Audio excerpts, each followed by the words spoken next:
राष्ट्रीय कांग्रेस की महासचिव आदरणीय प्रियंका गांधी जी से कि वो आए और अपनी बात आपके समक्ष रखें।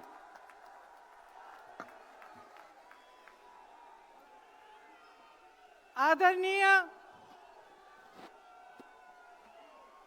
अध्यक्ष महोदय श्री मल्लिकार्जुन खड़गे जी, माता जी श्रीमती सोनिया गांधी जी, बड़े भाई श्री राहुल गांधी जी, मंच पर विराजमान सभी वरिष्ठ नेतागण, सभी कांग्रेस के महासचिव, इंचार्ज सचिव, पीसीसी के अध्यक्ष, माननीय मुख्यमंत्री जी, सबका इस सभा में आज बहुत बहुत स्वागत। और मेरे प्यारे कार्यकर्ता भाइयों और बहनों, दिल्ली की हवा में आप सबका स्वागत। खास तौर से मेरे यूपी के जो भाई बहन हैं, आपने बहुत मेहनत की है, आपको बहुत बहुत स्वागत। कोहरे में आप आज सुबह सुबह ठंड में निकले, मैंने आपके वीडियो देखे, आपकी फोटो देखी, इसके लिए बहुत बहुत धन्यवाद। जरा एक बार जोर से, इतनी जोर से नारा लगाइए कि यहां से गूंजता हुआ प्रधानमंत्री निवास तक जाए, वोट चोर, वोट चोर, वोट चोर। ये वोट क्या है, इसकी कीमत क्या है हमारे जीवन में, इसको समझना बहुत जरूरी है। बहुत समय पहले जब आजादी की लड़ाई शुरू हो रही थी और नेहरू जी जगह जगह जाते थे लोगों से मिलने के लिए, तो एक नारा गूंजता था। जब वो पहुंचते थे तो देश की जनता भारत माता की जय जयकार करती थी। उस समय नेहरू जी ने इस बात का उल्लेख किया कि भारत माता क्या है। उन्होंने कहा कि भारत की प्राकृतिक संपत्ति, भारत की नदियां, भारत के पहाड़, भारत के खेत तो भारत माता है ही, लेकिन भारत की जनता, भारत का एक एक बेटा, एक एक बेटी, जो इस धरती का पुत्र है, जो इस धरती की पुत्री है, वे सब भारत माता के अंश हैं। वे सब एक तरह से भारत माता ही हैं। और इसी सोच, इसी भावना ने हमारे संविधान को बनाया। इसी भावना ने आप सबको एक एक वोट दिया, जिससे आपका सबसे बड़ा अधिकार सरकार को चुनने का, सरकार को गिराने का आपको मिले। इसी सोच ने, इसी भावना ने इस तरह की संस्थाएं बनाई कि लोकतंत्र को मजबूत रखें। कैसी संस्थाएं थी ये? न्यायपालिका, मीडिया, संसद, ये राजनीतिक दल जिसका हम भाग हैं, विपक्षी दल, सत्ता पक्ष के जो नेता हैं वो, चुनाव आयोग, ये सब जनता के हित की रक्षा के लिए बनाए गए। इसीलिए जब आज हम देखते हैं कि इन सब संस्थाओं को कुचला जा रहा है, तो एक एक भारतवासी को उठना चाहिए, जागना चाहिए और ये समझना चाहिए कि जो वार हो रहा है वो सिर्फ इन संस्थाओं पर नहीं, लेकिन हम सब पर, आप सब पर, एक एक देश के पुत्र पर, एक एक देश की पुत्री पर वार हो रहा है। और इसे समझना बहुत ज्यादा जरूरी है। आज न्यायपालिका दबाव में है। सारी मीडिया, मेरे भाई बहन मीडिया के जो यहां खड़े हैं, बेचारे मजबूर हैं। सारी मीडिया या अडानी जी की है या अंबानी जी की है। आज परिस्थितियां ये है कि पिछले आम चुनाव में मुख्यमंत्रियों को जेल में डाला गया, कांग्रेस पार्टी का बैंक अकाउंट बंद कर दिया गया भ्रष्टाचार के नाम पे। तरह तरह के इल्जाम लगाए गए जिसका कोई प्रमाण नहीं है। ईडी भेजी, इनकम टैक्स भेजा, सीबीआई भेजी, और जैसे जैसे जिनका दिल कमजोर था, जो सह नहीं पाए, वो उनकी पार्टी में शामिल हो गए, वैसे वैसे इनकी वॉशिंग मशीन उनको धोकर उनको पाक बनाती रही।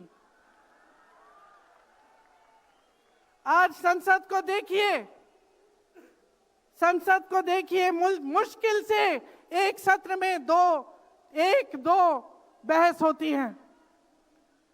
और जब हमने कहा, राहुल जी ने मुद्दा उठाया, खड़गे जी ने मुद्दा उठाया कि हमें बहस करनी है चुनाव पे, एसआईआर पे, जिस तरह से वोट चोरी हो रही है उस पे, तो घबरा गए, मानी नहीं बात। अंत में जाकर कैसे माने कि हम वंदे मातरम पर भी चर्चा करेंगे। तो हम संसद में ये बहस करते रहे कि राष्ट्रगीत किसका है, राष्ट्रगीत कैसे बना, राष्ट्रगीत क्यों बना, और जो बड़ी बड़ी समस्याएं हैं जिससे आप जूझ रहे हो, बेरोजगारी, महंगाई, पेपर लीक, उसके बारे में चर्चा करने की हिम्मत नहीं है। हिम्मत क्यों नहीं है? क्योंकि अगर इनको एक असली चुनाव लड़ना पड़े, मैं चुनौती देती हूं, एक सही चुनाव लड़ लें, बैलेट पे लड़ लें, तो ये खुद जानते हैं कि कभी नहीं जीत पाएंगे। आज आपको मायूस होने की जरूरत नहीं है कि बिहार का चुनाव हार गए, क्योंकि पूरा देश देख रहा है कि ये चोरी से जीतते हैं। राहुल जी ने प्रेस कॉन्फ्रेंस की, पहले हरियाणा की बात बताई, महाराष्ट्र की बात बताई, कर्नाटक की बात बताई, बिहार में एसआईआर करके 65 लाख वोट काट दिए गए।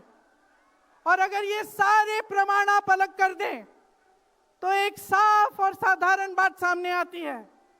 आचार संहिता के समय 10-10 हजार रुपए आप पहुंचा रहे हो, कोई आपको रोक नहीं रहा है।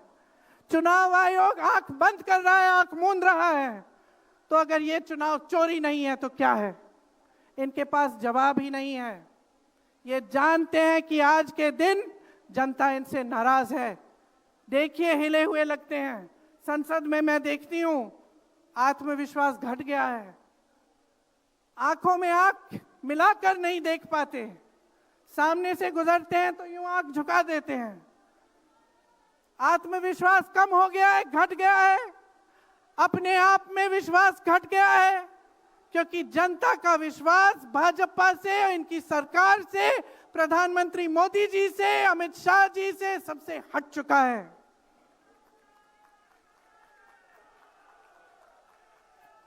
आज इनको चुनाव आयोग की जरूरत है। चुनाव आयोग के बिना ये चुनाव नहीं जीत सकते।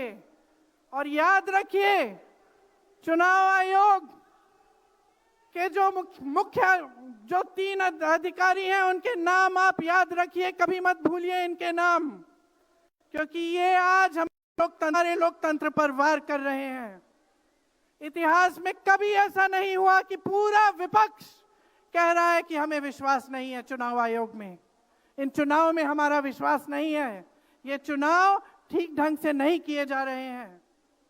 चुनाव की घोषणा से लेकर वोटर लिस्ट, आचार संहिता, प्रचार, मतदान, मतगणना, ईवीएम और नतीजे से तक हर कदम को, हर चीज को संदिग्ध बना दिया है इन्होंने। इनके साथ साथ सारी संस्थाएं इनके सामने झुक गई हैं, सरकार के सामने झुक गई हैं, इनको झुकाया गया है। राहुल गांधी जी ने बिहार चुनाव में लंबी यात्रा की एसआईआर के खिलाफ। क्यों की? क्योंकि एसआईआर में ये वोट काटकर चुनाव का नतीजा अपने पक्ष में करना चाह रहे थे। अब यूपी में शुरू हो गया है, 3 करोड़ नाम काटे गए हैं यूपी में। कितना योग्य है ये चुनाव आयोग भाजपा के लिए? ज्ञानेश कुमार, सुखबीर सिंह सांधू और विवेक जोशी। मेरे साथ बोलिए, ज्ञानेश कुमार, सुखबीर सिंह सांधू, विवेक जोशी। ये देश इन तीन नामों को नहीं भूलेगा।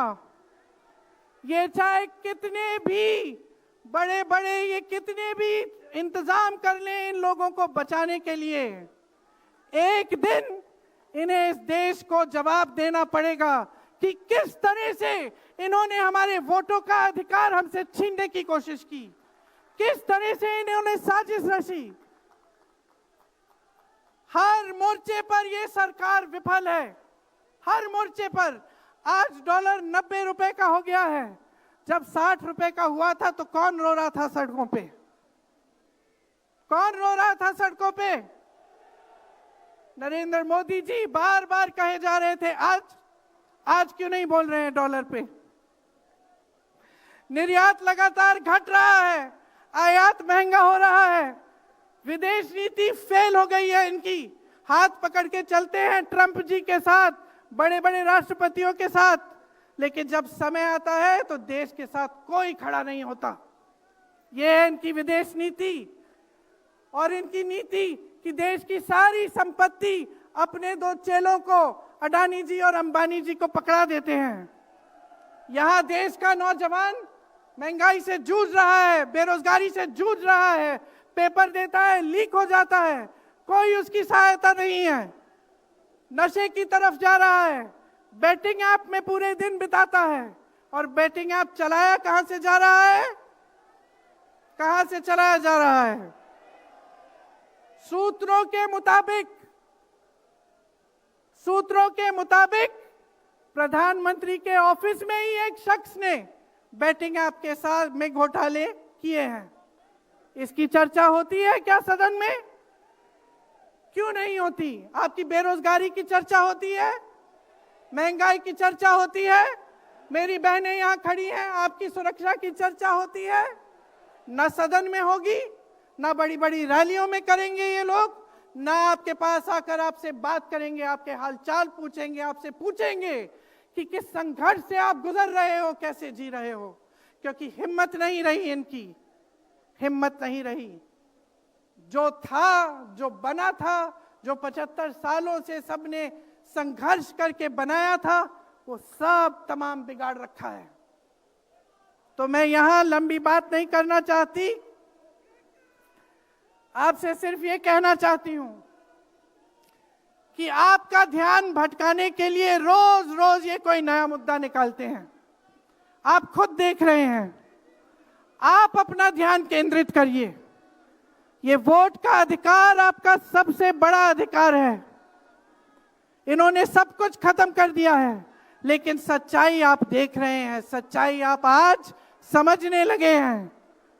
और वो सच्चाई आपकी सच्चाई है, आप जीते हैं उसे। ये आपका अधिकार है जो आस्ते आस्ते आपसे लिया जा रहा है। हमारी एक लंबी लड़ाई है, भारत माता की आत्मा की रक्षा की लड़ाई है। राहुल जी 8000 किलोमीटर की यात्रा करके आए हैं, देश भर में पहले पैदल चले, फिर यात्रा की इन्होंने किस लिए? न्याय के लिए, देश की एकता के लिए। हमारे अध्यक्ष जी खड़गे जी, इस उम्र में मैंने देखा है 47 डिग्री की गर्मी में हेलीकॉप्टर से उतरते हुए ऐसे बड़े बड़े मंचों में पसीने से लथपथ, लेकिन झुकते नहीं हैं, हटते नहीं हैं, चलते रहते हैं। ये है हमारी कांग्रेस की शक्ति। ये वही शक्ति है जिसने स्वतंत्रता संग्राम में हमें आजादी दिलाई। ये वही शक्ति है जो सच्चाई से पीछे कभी नहीं हटेगी। ये वही शक्ति है जो आप सबको यहां लाई है। आज आपको ये संघर्ष की शक्ति दी है कि इस माहौल में इस समय आप खड़े रहे अपनी पार्टी के साथ। ये देश की महान जनता है और हम अपना दायित्व समझते हैं, अपना धर्म समझते हैं कि हम आपके वोट की रक्षा करें, संविधान की रक्षा करें और आपके अधिकारों को मजबूत करें। इसलिए आज हम यहाँ आपके सामने आए हैं ये कहने के लिए कि हम लड़ते रहेंगे, हम कभी नहीं झुकेंगे, हम कभी नहीं रुकेंगे। धन्यवाद। जय हिंद।